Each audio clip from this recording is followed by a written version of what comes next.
Welcome back to Books on the Mic. And for those tuning in for the first time, welcome. We're on Chapter 20.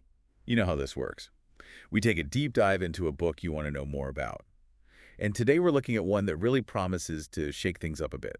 The Four Agreements. Yeah, this one's all about personal freedom, finding happiness, the good stuff. And it's all based on these, well, four agreements sounds simple enough, right? It is, and that's the beauty of it. But simple doesn't always mean easy. No, definitely not. And especially because Don Miguel Ruiz is bringing in all this ancient Toltec wisdom. Right, like this isn't just some self-help stuff thought up last week. Exactly. It's ancient wisdom, but he makes it relatable. Anyone can understand it. Well, let's dive in then. Agreement number 1. Be impeccable with your word. I remember when I first read this, that opening line just hit me. Your word is the power you have to create. Oh, Right, yeah. It's powerful stuff. But to think the Toltecs believed words actually had like magic power. they did. They really believed words could shape reality. It's like every time we speak, we're creating something. Exactly. And that's where the double-edged sword thing comes in. I mean, our words can build people up or absolutely tear them down. Oh, absolutely. Ruiz tells this story, kind of chilling, about a mom who tells her daughter, in a moment of frustration, shut up, you have an ugly voice. Oof, yeah. And that one comment just sticks with the daughter, shapes her whole life. And it's probably something the mom said without even thinking. Exactly. And that's what's scary. How many times have we said something we regret All the time, right. or been on the receiving end? I know I have. Words can leave scars, that's for sure. But Ruiz isn't just talking about being careful with what we say to others, right? Yeah. It starts with ourselves, that inner critic, the self-doubt that's also doing damage. Yeah, it's like we're our own worst enemies sometimes. So how do we change that? How do we stop the negative self-talk? Awareness is key. Pay attention to your thoughts. Notice how often you're criticizing yourself. And then, consciously, choose a different word. So like, instead of saying I'm so stupid, maybe say, I'm learning. okay, I can see how that would make a difference over time. And what about gossip? That seems to be a big no-no for Ruiz. Oh, huge. He calls it a computer virus. Spreading negativity, messing up how we see the world. And with social media these days, it's like, that virus is everywhere. It is, so we gotta be careful or put it out there. It all comes back to that power of the word, right? Absolutely. So I'm seeing how this first agreement, be impeccable with your word, really sets the stage for the other three. It does. It's about creating a more positive space, both inside ourselves and out in the world. So agreement number 2 is, don't take anything personally. Oh boy, this is a tough one. It is. Because who hasn't felt hurt by something someone said or did? It's almost instinctive to take it personally, but Ruiz says that comes from what he calls personal importance. Personal importance. Yeah, like we make everything about us. We assume everyone's actions, their opinions, are somehow directed at us. And that makes us more sensitive, Mhm. more likely to get caught up in their drama. Exactly. It's like he says, our minds become like infected skin, super sensitive to even the slightest touch. Any little thing can cause us pain. So how do we toughen up that skin, so to speak? Well, first, realize most of the time what others do or say has nothing to do with us. Wait, really? Yeah, it's usually about them, their own stuff. You mean like if someone's rude to me, it's not actually about me? Most likely not. They're probably just projecting their own insecurities or whatever. That's a tough one to swallow. But I see how it would be freeing if you could really believe it. It is freeing because you stop giving away your power. You don't let their negativity control how you feel. And that leads us right into the third agreement, don't make assumptions. Right. I think we've all been guilty of this at some point. Like, someone smiles at you and suddenly you're planning your future together. Uh-huh. Oh, Or you overhear a bit of conversation and jump to all sorts of conclusions. our minds love to fill in the blanks, don't they? They do. But that's how misunderstandings happen. Arguments, hurt feelings. Especially in relationships. Like, we assume our partner just knows what we're thinking. And that's a recipe for disaster. So instead of stewing in our assumptions, Ruiz says we should. Ask. Ask clarifying questions. You mean just talk to each other? Exactly. Open, honest communication. But that can be scary, can't it? It can be, but those unasked questions can cause even more problems. That's true. So again, this agreement is about taking back our power. Yeah. Instead of just reacting, we make a conscious choice to understand. It's about taking responsibility for our own understanding. I'm starting to see a theme here. These agreements are all about shifting from reacting to choosing. You're getting it. Which brings us to the fourth agreement, always do your best. Now this one seems a little less clear-cut. How so? Well, what does your best even mean? Mm. Some days my best is barely getting out of bed. And that's okay. Ruiz gets that our best changes from day to day. It's not about perfection. It's about effort, showing up fully, no matter what. He tells this story about a guy asking a Buddhist master how long it'll take him to, reach enlightenment if he meditates for hours every day. Yeah, I know that one. And the master's like, it's not about sacrificing joy, it's about balance. Finding that balance between effort and enjoying life. So doing my best doesn't mean I have to push myself to exhaustion? Nope. It's about finding a rhythm that works for you, respecting your own energy. Okay, that makes me feel better.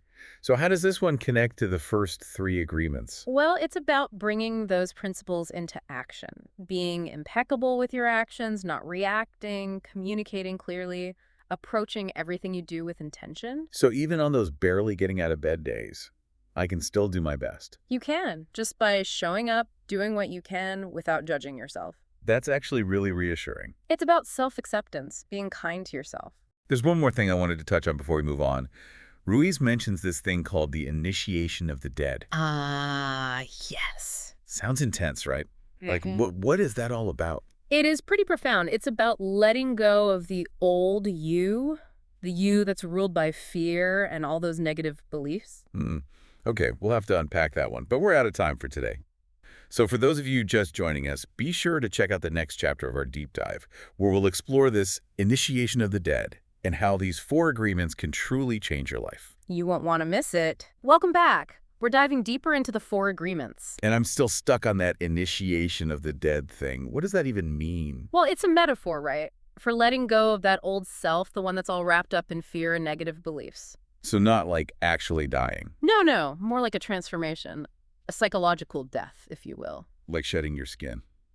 Yeah, exactly like that. So what are we shedding? The ego. Yeah. That part of us that's always trying to control everything. Ruiz says it's like how we get domesticated as kids. Right. We learn how to behave, what to think, even how to feel. And we carry all that with us, even if it's not good for us. He even compares it to a parasite. A parasite. Yeah, all those negative beliefs, those thoughts that just keep us stuck. And those feed on our negative emotions. Fear, anger, all that stuff. Exactly. So the initiation of the dead is about, killing off that parasite. In a way, yes. It's about choosing not to feed it anymore. But how? How do we do that? It takes courage, definitely, and commitment. But it's a process. It's not like you flip a switch. Small steps. Exactly. But where do we even start? One way is to face your fears. My fears. Yeah, those things you're afraid of. Like public speaking. That's a good one. It might feel scary at first, but the more you do it, the less power it has over you. Feel the fear and do it anyway. Exactly. And another big one is forgiveness. Forgiving people who've hurt us. That's part of it. But even more importantly, forgiving ourselves. Ourselves. Yeah. We all carry around guilt, shame for things we've done, things that have happened to us. And that just keeps us stuck. It does. Forgiveness is about letting go of that burden. So it's not about saying what happened was okay. No, not at all. It's about freeing ourselves from the pain of it. Choosing to heal. Exactly. Forgiveness seems to be a big deal in a lot of spiritual traditions. It is. It's key to finding peace. Ruiz also talks about awareness. How does that fit in? Awareness is about paying attention without judging. Noticing your thoughts, your feelings, your actions. So not just reacting on autopilot. Right. You become more conscious. You start to see those patterns that keep you stuck. Like waking up from a dream. Exactly. And that's what leads to freedom. So after we go through this initiation of the dead, what happens then?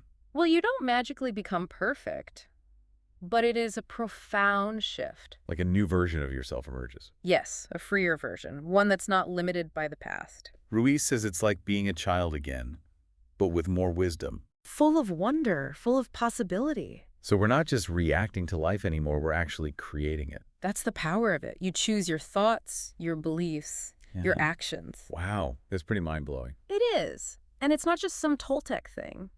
This idea is in so many spiritual teachings. It all comes back to the power of our own minds. It does. Now I'm really curious about that heaven on earth thing Ruiz talks about. What does that even look like? That's a great question.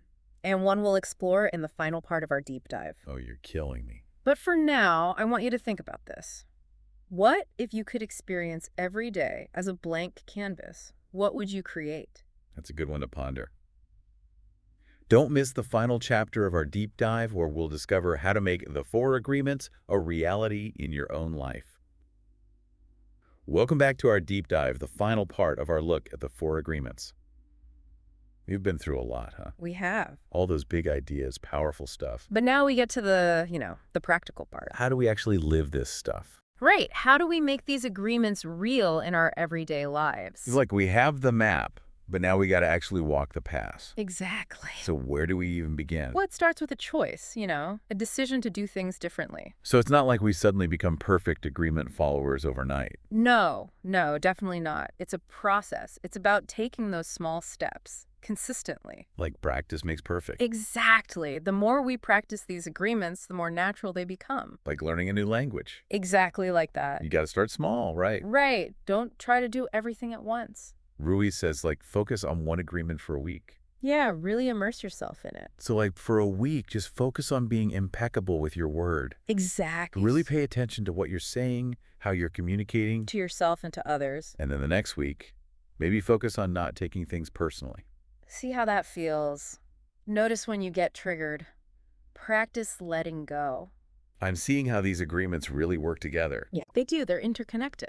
And as we practice, we start to see changes. Yeah, you start to perceive the world differently. Things that used to bother you, they don't have that same power anymore. You become less reactive, more at peace. Like you're seeing the world through a new lens. Exactly. But we're not going to be perfect, right? Of course not. We're going to mess up, fall back into old patterns. That's natural. And Ruiz says, be kind to yourself. It's not about beating yourself up. It's about learning, growing. This whole thing reminds me of that initiation of the dead we talked about. Yeah, it's a continuous process. Letting go of the old, stepping into the new. And that's how we create that heaven on earth Ruiz talks about. And not some far-off place, but right here, right now. Finding peace, joy, freedom in this moment. So as we wrap up, what's the one thing you want our listeners to remember? That you have the power to create your own happiness. It's not out there somewhere, waiting to be found. It's within you. We already have everything we need. And the 4 agreements are tools to help us tap into that. Not magic solutions, but guides. Okay, help us live with more grace, more ease. Exactly. It's about taking responsibility for our own happiness. Creating a life that feels true to you.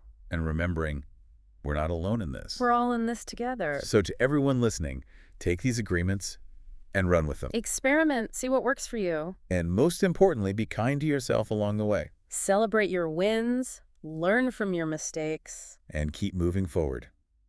Thanks for joining us on this deep dive into the 4 agreements. It's been a pleasure. Until next time, keep exploring, keep growing, and keep shining your light.